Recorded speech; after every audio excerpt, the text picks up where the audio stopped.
Pada pukul 4.17 waktu setempat, 8 drone Ukraina terbang menyusuri lembah sungai Rusia di ketinggian 200 meter. Tanpa GPS. Tanpa emisi radar.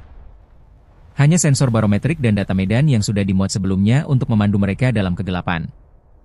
Misi berjalan sempurna selama 50 km terakhir. Tapi situasi akan segera berubah dengan cara yang tidak terduga. Tanpa diketahui oleh operator drone di Ukraina. Sebuah helikopter serang Mi-24 yang sedang melakukan patroli tak terjadwal baru saja mendeteksi suara mesin mereka. Pilotnya sudah berbelok ke arah mereka. Dengan sistem senjata dalam kondisi siaga.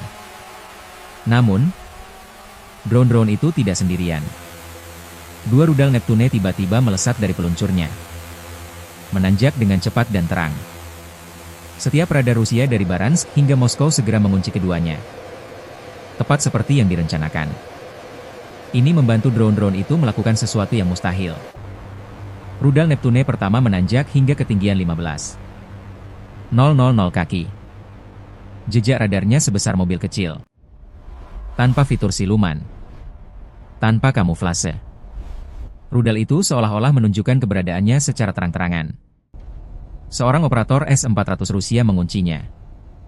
Karena itulah prosedur standar mereka. Lumpuhkan ancaman yang paling jelas terlebih dahulu. Sistem tersebut dapat melacak puluhan target secara bersamaan. Namun saat ini operator hanya peduli pada satu rudal yang sedang menanjak ini.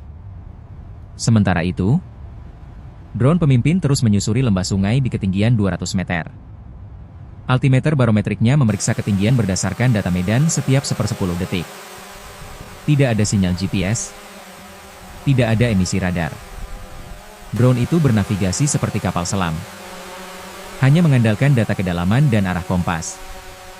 Di belakangnya, 7 drone mengikuti dalam formasi longgar. Masing-masing menjaga jarak untuk menghindari pembentukan satu jejak radar yang besar. Sensor jarak drone 5 terpicu. Ada kabel listrik 200 meter di depan. Prosesor drone mengeksekusi manuver menanjak yang telah diprogram. Melewati kabel dengan jarak 3 meter. Lalu menuki kembali. Drone-drone lainnya mengikuti secara berurutan. Sistem navigasi masing-masing belajar dari jalur drone di depannya.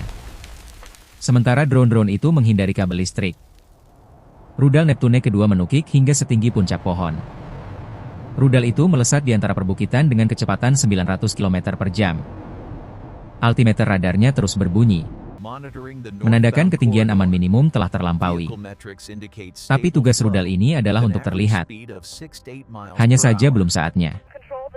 Sensor akustik drone 1 mencatat lintasan Neptune 2 km di sebelah selatan. Suaranya khas, namun Neptune hanyalah pengalih perhatian dalam sebuah pertunjukan.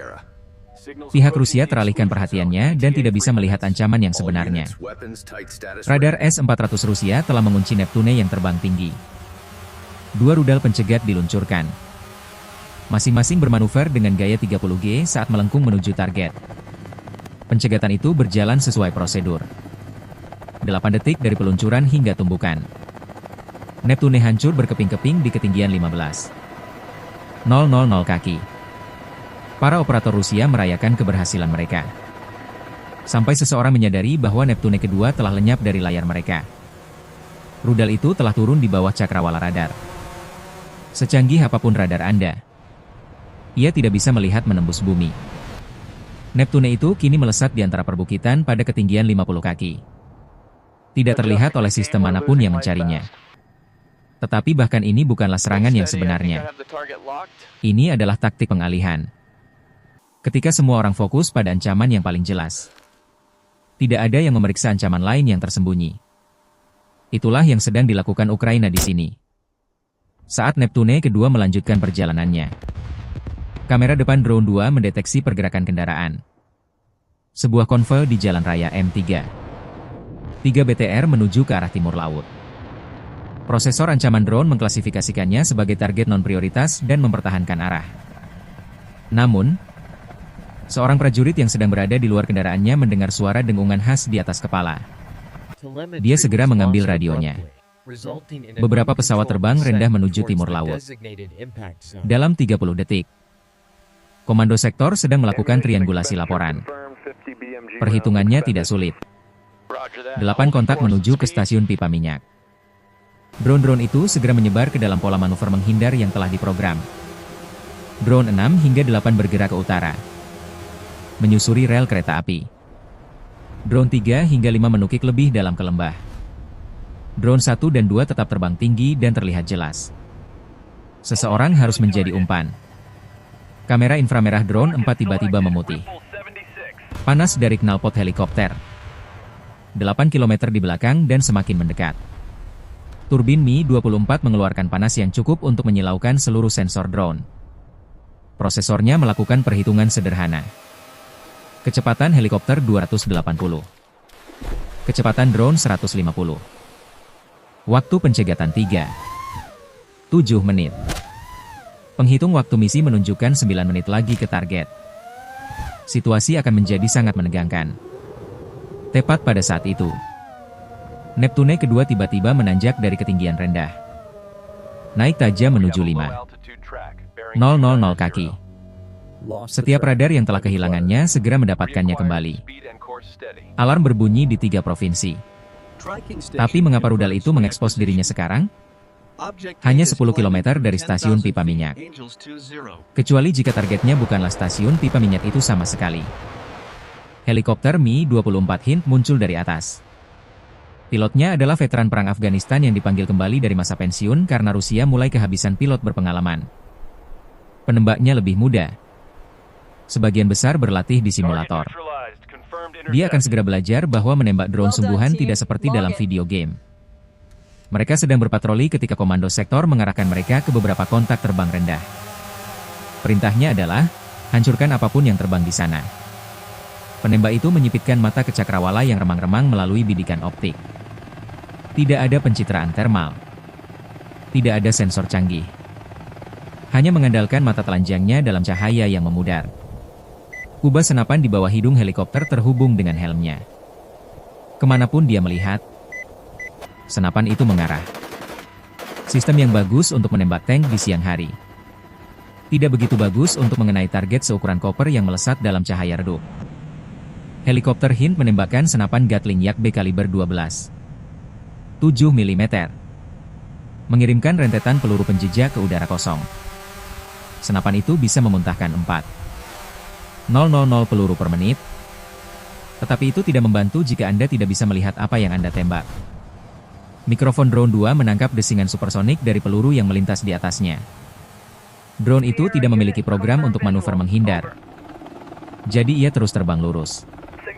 Masalahnya bukan pada kecepatan helikopter Hind, tetapi pada geometri. Pada jarak ini, drone melesat melintasi retikle lebih cepat daripada kemampuan kubah senapan untuk berputar.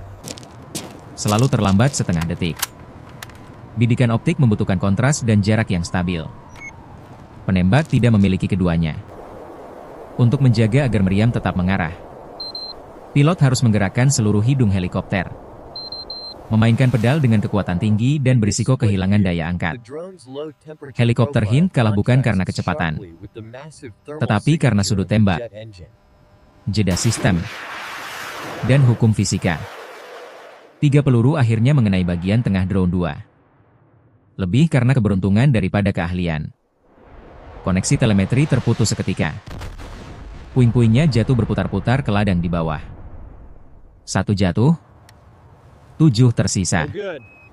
Penembak itu merasa puas, sampai pilot mengingatkannya bahwa mereka baru saja menghabiskan 400 butir peluru untuk mengenai 1 drone. Dengan laju ini, mereka akan kehabisan amunisi sebelum berhasil menembak jatuh separuhnya.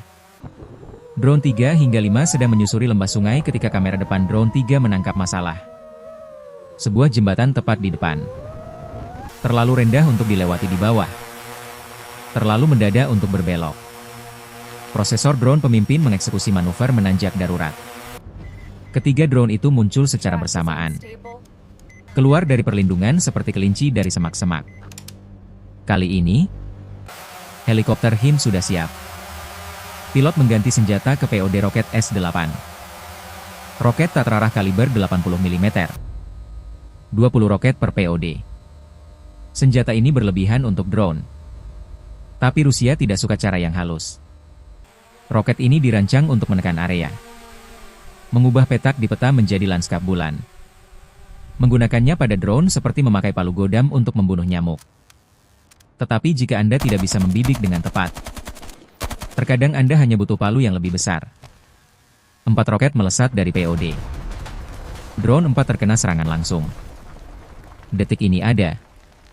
Detik berikutnya menjadi serpihan. Drone 5 terkena pecahan ledakan di sayap kirinya. Dan langsung kehilangan stabilitas. Giroskop mencoba mengimbanginya. Tetapi separuh sayapnya telah hancur. Drone itu berputar-putar jatuh ke sungai seperti burung yang terluka. 3 jatuh.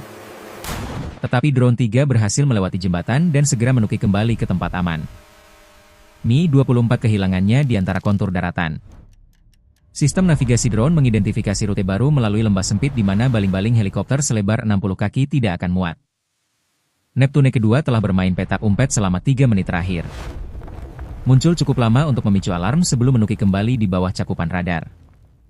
Sekarang ia melakukan manuver terakhirnya. Menanja ketiga. 000 kaki. Hanya 8 km dari stasiun pipa minyak. Setiap radar di sektor itu meneriakkan peringatan. Komandan Baterai Pansir S1 telah menunggu momen ini.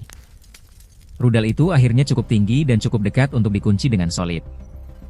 Komputer penargetan Pansir menghitung solusi pencegatan dalam setengah detik. 4 rudal 57E6 melesat dari peluncur. Masing-masing bermanuver dengan gaya 20G saat melengkung menuju Neptune. Ini adalah tindakan berlebihan. 1 rudal saja sudah cukup.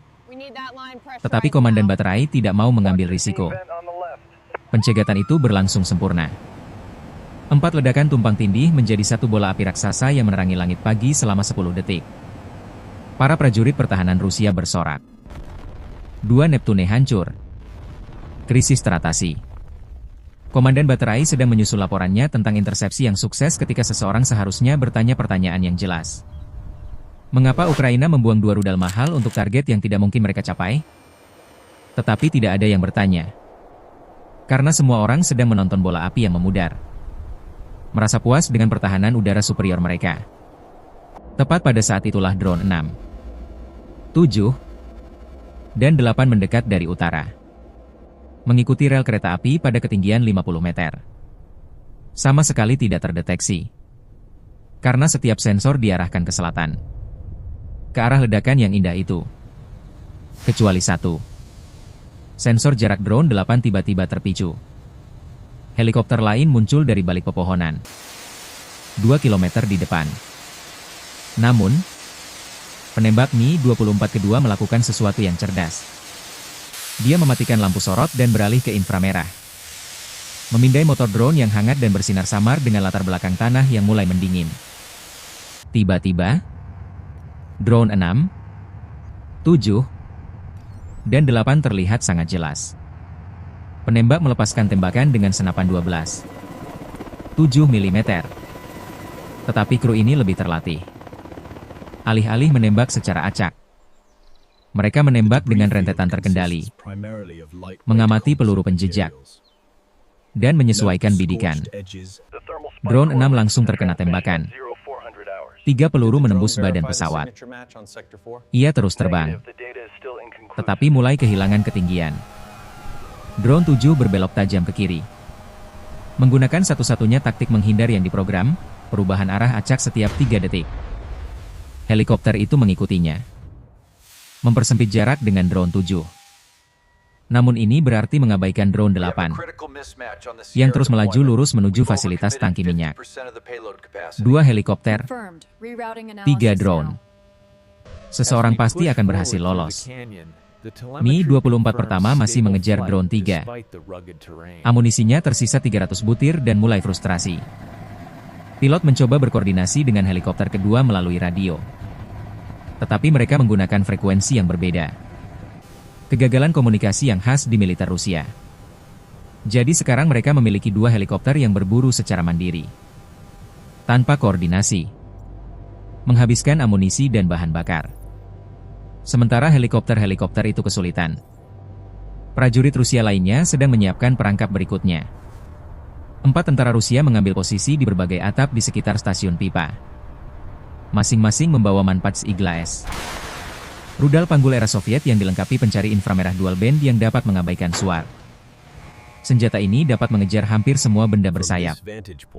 Prajurit pertama mengarahkan pencari rudalnya ke langit, mencari jejak panas. Mata inframerah Igla dapat melihat mesin jet dari jarak 6 km. Helikopter serang berjalan lebih dingin, tetapi masih mengeluarkan knalpot bersuhu 400 derajat. Pencari tidak menemukan apa-apa. Drone 3 berjarak 800 meter. Mendekat dengan cepat. Tetapi mesin piston mungilnya hanya bersuhu sekitar 80 derajat di atas suhu sekitar. Di pagi yang sejuk, itu hanya sepanas mesin pemotong rumput yang telah bekerja selama 1 jam. Igla membutuhkan perbedaan suhu setidaknya 3 derajat untuk mempertahankan kuncian. Namun dengan latar belakang udara dingin, drone hanya menunjukkan perbedaan 2 derajat. Prajurit itu bisa mendengarnya. Dengungan khas mesin pemotong rumput itu. Tetapi misilnya tidak bisa melihatnya. Dia tetap menembak. Berharap sekering jarak dekat akan berfungsi. Rudal itu melesat dari tabung. Berakselerasi kencang selama 2 detik. Kemudian sistem pemandunya menyadari tidak ada target untuk dilacak. Tanpa jejak panas untuk diikuti.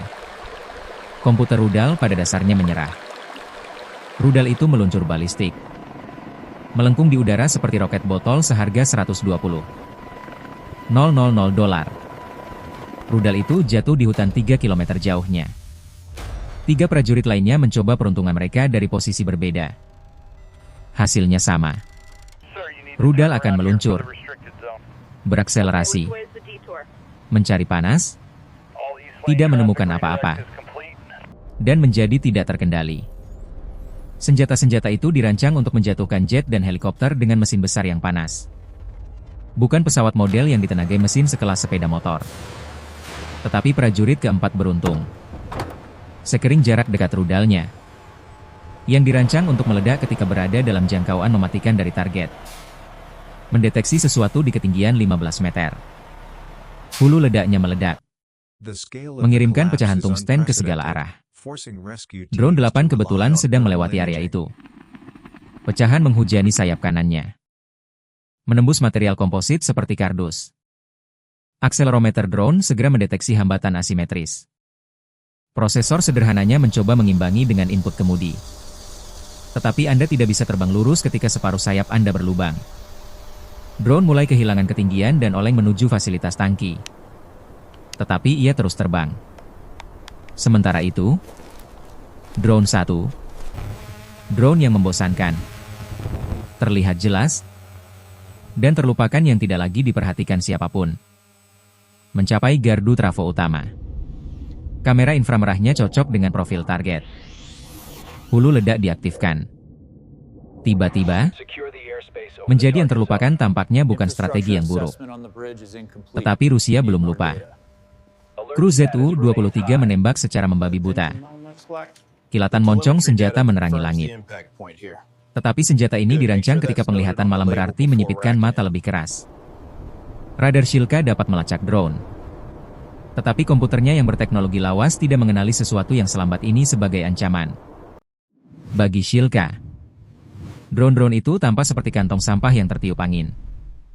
Sistem terus kehilangan jejak. Mendapatkannya kembali. Lalu kehilangannya lagi. Operator beralih ke mode manual dan mencoba peruntungannya.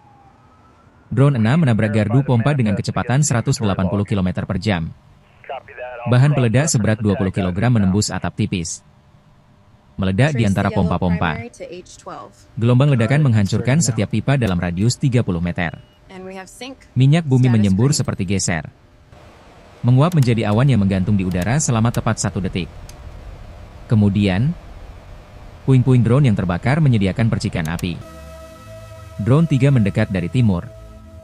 Terbang sangat rendah sehingga harus menanjak untuk menghindari pagar perimeter. Seorang penembak Zu-23 melihat pergerakan itu. Mengarahkan senjatanya, dan menahan pelatuk. Murni keberuntungan, 3 peluru mengenai bagian ekor drone. Prosesor drone 3 mencatat kegagalan kontrol katastrofik. Waktu ke target, 8 detik. Waktu hingga jatuh tak terkendali, 8 detik. Drone itu menabrak gedung kontrol dengan kecepatan terminal. Hulu ledaknya meledak di antara ban komputer yang mengelola aliran minyak ke Eropa Tengah. Setiap kontrol pompa, setiap sensor katup, setiap sistem darurat hancur. Sistem pipa sekarang berjalan buta tanpa cara untuk menghentikannya. Minyak yang seharusnya berhenti mengalir terus datang. Tekanan terus meningkat menuju sesuatu yang sangat buruk. Drone 7 mencapai tangki nomor 2. Kameranya menunjukkan struktur baja raksasa. Drone menanjak tajam, menukar kecepatan dengan ketinggian. Untuk sesaat, ia melayang tak bergerak di puncak lintasannya. Kemudian gravitasi mengambil alih. Drone itu menukik lurus ke bawah. Akselerometer menghitung meter hingga tumbukan. Drone nomor 8 yang rusak oleng menuju tangki nomor 3. Meninggalkan serpihan seperti remah roti. Ia tidak akan mengenai target dengan tepat. Tetapi pada titik ini, presisi tidak lagi penting. Seluruh fasilitas akan menjadi satu bom raksasa. Baterai drone akhirnya mati 50 meter dari tangki. Ia meluncur sisa jaraknya hanya dengan momentum. Menabrak dasar tangki. Kedua tangki pecah secara bersamaan. Tapi ini bukan hanya kebocoran. Ini adalah bleve. Ledakan uap cairan mendidih yang berekspansi. Minyak tidak punya waktu untuk mengalir keluar. Ia langsung menguap. Volumenya mengembang 700 kali lipat. Perhitungannya sederhana dan mengerikan. 10,000 ton cairan menjadi 17 juta ton uap eksplosif dalam waktu kurang dari 1 detik. Gelombang ledakan bergerak lebih cepat dari peluru senapan. Setiap tangki lain di fasilitas itu pecah berurutan. Pipa stalocon hancur. Koneksi drusba terputus. 8 drone yang baru saja menghancurkan pipa senilai miliaran dolar itu memiliki biaya yang sangat kecil jika dibandingkan dengan kerusakan yang ditimbulkannya.